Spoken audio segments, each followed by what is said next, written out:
So this is called brake retention, and you can learn it. Ben Earl's got some good stuff on this. Also, By Forces Unseen has a section called the Maxillian Deck Flex Ruse.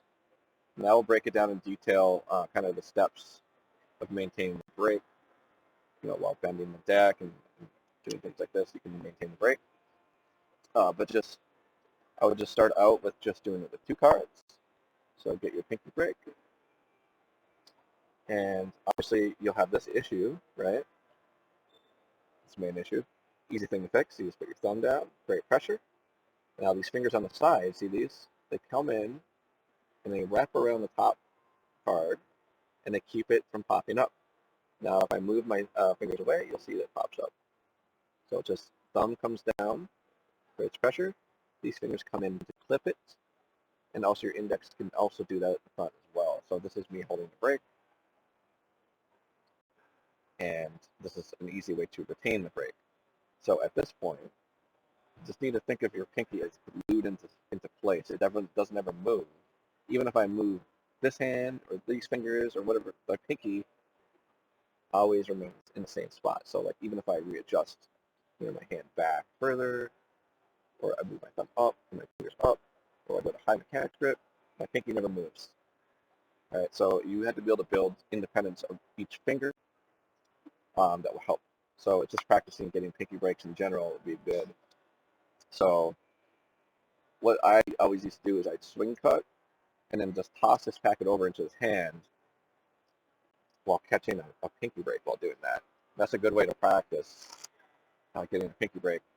That's will kind of train you into how to manage the break better. So even if I say I miss my pinky, as long as it lands in front, all I gotta do is just hold down a little bit, square this up, give a riffle, and I have just acquired the break. So you can try this out, see how I'm landing in the straddle here. I'm just pulling down as I square up front. So you squeeze the front and back as you massage the side. Again, you're in high grip, so index finger curled underneath. And then you're going to bring your thumb to the back. And this is included for only two-card break too. You bring your thumb to the back edge of the deck, so it's going across around where the angel is here. Going across. Index finger will curl on the bottom, or it can be on the side here. It's just hard to do the riffle when the index finger is at the front like this. It messes it up. So you got to get the index finger out of the way. So I usually put it here, so I can riffle. And how you riffle in this position is, again, you're going to have the deck in more of a shallower grip, so it's not deep in the hand like this. It's up here. So just that your pinky is at the very back edge, right there on the back edge, just hanging out. You move your thumb here, move your index on the bottom, and from here you'll be able to grab the front and the back and squeeze lightly to align. You're aligning both the packets here, and then you riffle. That will kind of fix. What I usually do is I use my thumb to square up this edge, squeeze, and then riffle. And I guess you can see the break there right now, but here I'll do a better example. Nine of diamonds.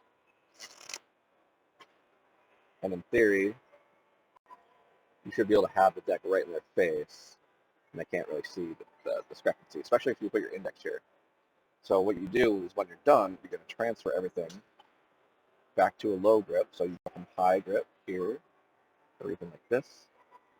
You can just let it fall into the hand, but you're just going to make sure that your pinky doesn't ever move throughout all of this, right? So that's where the practice comes in. So I'm in high grip or whatever. Just let it fall into my hands. My pinky never moves. It's like glued in that position. Right, so what I do is do the riffle first. Push down with my thumb, squeeze, riffle, and that's usually enough. So that's usually all I do. I just go riffle, then I reposition my thumb into regular position with my index at the front in the mechanics grip. So that's the end position. And that's it. So same thing with two cards. So let's go back to that. So 1, 2, the break. Thumb comes down, pushes lightly as these fingers curl in. Now you're good to go. I have the brake retained.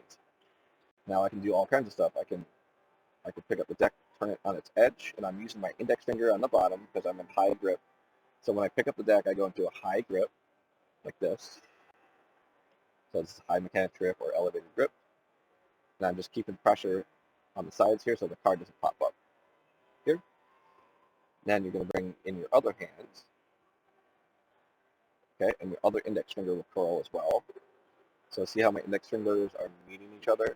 They're pushing against each other from each side. And your thumb will stabilize everything here. Okay? So once you're in this position, you can just squeeze the back. And again, you're done. So it's just, that's what it looks like. So from this end side, you'll see that I have the brake. I'm just letting it all cascade. And that's it.